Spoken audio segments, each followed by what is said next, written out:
America Iran deal में ही $300 million यानी 28 अरब रुपए का पेच भी फंसा हुआ है। ये अगली बड़ी खबर है। एमओयू में लिखा ईरान को 28 अरब मिलेंगे और ट्रंप ने 28 अरब रुपए देने से इनकार कर दिया है। डोनाल्ड ट्रंप ने ट्रूथ पर लिखा है ये फर्जी खबर है। ये खबर डेमोक्रेटिक सांसद फैला रहे हैं। डोनाल्ड ट्रंप की तरफ से फिलहाल इसको लेकर भी एक और पोस्ट जिसमें उन्होंने ये साफ तौर पर कहा कि किसी तरीके का कोई पैसा 28 अरब डॉलर नहीं मिलेंगे। तो वहीं 28 अरब डॉलर पर जेडी वेंस ने क्या कहा? जेडी वेंस का भी इस मुद्दे पर बयान सामने आया। कहा कि ईरान को ये राशि अमेरिका से नहीं मिलेगी, खाड़ी देश ईरान को दे सकते हैं मदद। तो खाड़ी देश जरूर मदद दे सकते हैं, लेकिन अमेरिका की तरफ से ये राशि नहीं दी जाएगी। हालांकि ईरान को फंड देने पर ही मतभेद को लेकर निनाद सेठ अगला सवाल आपसे करूं, उससे पहले फंडिंग की शर्त को डीकोड करते हैं, क्योंकि जेडी वेंस ने कहा ईरान को 28 अरब रुपए देंगे और ट्रंप ने फंड देने से इनकार किया। हालांकि एमओयू में न्यूक्लियर शर्त मानने पर ही फंड और अंतिम समझौते पर ही प्रतिबंधों में छूट भी संभव।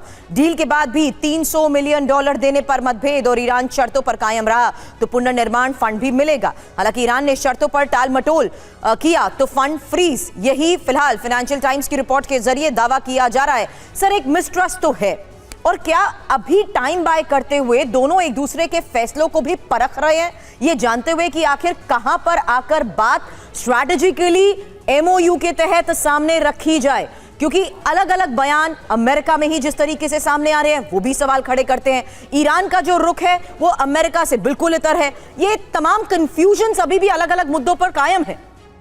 देखिए, पहली बात तो 300 मिलियन नहीं, $300 बिलियन हैं। राइट। 1 बिलियन 9,000 करोड़ होता है, तो आप अंदाजा लगाइए कितना पैसा है। ईरान नहीं मानेगा अगर उसके फंड्स डीफ्रीज नहीं होते तो इस शर्त इस साइन करने का इस डील में। ये बड़ी सिंपल बात है। ये वाले नए फंड नहीं है, उनके खुद के फंड फंसे हुए हैं जो अमेरिका के सैंक्शन के अंदर है। उसको छोड़े बिना ईरान साइन नहीं करेगा। मैं ये भविष्यवाणी कर सकता हूं इस चैनल पे। पर इससे बड़ी एक और बात है, हम भूल जाते हैं कि ईरान दुनिया का 6ठे नंबर का ऑयल प्रोड्यूसर है। वो एक साल में इतने पैसे कमा सकता है कि वो जितना भी बर्बाद हुआ है वो वापस आ जाए। ईरान कोई छोटी छोटी टुच्ची पावर नहीं है। ईरान वर्ल्ड का 6th लार्जेस्ट ऑयल प्रोड्यूसर और 5th लार्जेस्ट गैस प्रोड्यूसर है। तो इससे खतरा ये होगा अमेरिका और इजराइल को, और इसीलिए इजराइल इस डील से परेशान है कि इतने सारे डिस्ट्रक्शन के बाद भी ईरान इतना अमीर देश है कि एक साल में हिजबुल्लाह को वापस सप्लाई कर सकता है, अपने मिसाइल वापस ला सकता है, अपनी कैपेसिटी सिर्फ एक साल में वापस बरकरार कर सकता है। घूम फिर के बात वॉर की वहीं पे आ सकती है जहां एक साल पहले थी। तो मेरे को लगता है अमेरिका को, क्योंकि मागा के कारण इस वॉर से निकलना है, उन्होंने सिर्फ इस वॉर को एक और वॉर के लिए पोस्टपोन किया है। बिल्कुल सर, ठीक कहा आपने। और इजराइल भी जिस तरह से कह रहा है कि वो लेबनान में हिजबुल्लाह के अलग अलग ठिकानों पर हमले जारी रखेगा, तो उसी तरह से ईरान ने भी कहा है, सूत्रों के हवाले से जानकारी है कि वो हिजबुल्लाह को मजबूत करने का काम करेगा, जिस तरीके से आप जानकारी दे रहे हैं। वहीं अमेरिका ईरान करार पर एक बड़ा अपडेट आपको बताते हैं। 3 चरण में शांति समझौता होगा। फर्स्ट फेज में पीस डील तुरंत लागू होगी, दूसरे चरण में औपचारिक हस्ताक्षर होंगे और तीसरा फेज, तीसरे चरण में एटमी डील फाइनल होगी। हालांकि इसको लेकर एक बड़ा सवाल है, ईरान से करार ट्रंप की जीत या हार? क्योंकि पहले चरण के बारे में जानिए, जहां फर्स्ट फेज में ही डील तुरंत लागू और लेबनान समेत सभी मोर्चों पर युद्ध विराम। हालांकि ईरान से सैन्य ब्लॉकेड भी अमेरिका हटाएगा। दूसरे चरण की बात करें तो 19 जून को जिनेवा में औपचारिक हस्ताक्षर होने हैं और जहाजों के लिए हॉर्मुज फिर से खुल जाएगा। इधर ईरान पर लगे प्रतिबंधों में अस्थायी छूट की बात कही जा रही है, तो एटमी डील पर सहमति के लिए रोड मैप भी तैयार किया जाएगा। हालांकि तीसरे चरण में 60 दिन में एटमी डील फाइनल होगी और फ्री संपत्ति कई फेजेस में रिलीज होगी। प्रतिबंधों पर और ज्यादा राहत भी संभव है। शरदेंदु सर, ये जो फेजेस हैं, 3 चरण की बात की, क्या यही पहले और दूसरे चरण में भांपा जाएगा कि आखिर विश्वास किया जाए या ना किया जाए? क्योंकि जो बात अभी निनाद सर ने कही, उन्होंने कहा कि ये अगले फेज ऑफ ऑपरेशन से पहले मान लीजिए हो सकता है कि बात वहीं पर पहुंच जाए जहां से शुरू हुई थी, क्योंकि डोनाल्ड ट्रंप डेस्परेट हो चुके हैं इस वक्त डील करने के लिए, जबकि ईरान अपनी शर्तों पर कायम है।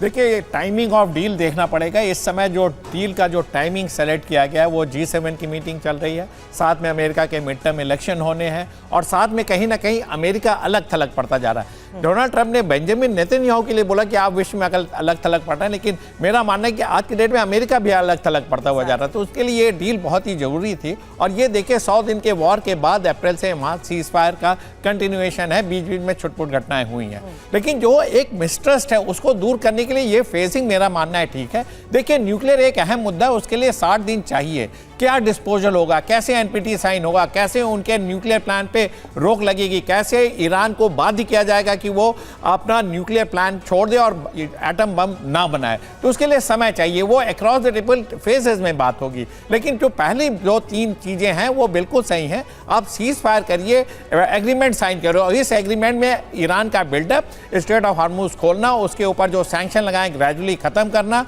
उसके इकोनॉमी को रिवाइव करने की बात है, क्योंकि वहाँ इन्फ्लेशन था, आम मर्रा की चीजें वहां अवेलेबल नहीं थी। तो ये फेजिंग तो ठीक है, लेकिन कितना अबाइड करते हैं ये देखने वाला होगा। कौन कितना गिव अप करता है, कौन कितना टेक करता है, इसको देखना है। ऐसा ना हो कि पूरा ईरान के फेवर में चला जाए, अमेरिका प्रिवेल करे, डील टूट भी सकती है। ये बिल्कुल लोगों की संभावना है कि हो सकता है मिड टर्म इलेक्शन में अगर रिपब्लिकन जीत जाते हैं तो ये डील टूट जाए, बहाना दिया जाएगा न्यूक्लियर प्लान जो हम डील करना चाह रहे थे उस पर कोई एग्रीमेंट नहीं हुआ और फिर से बमबारी।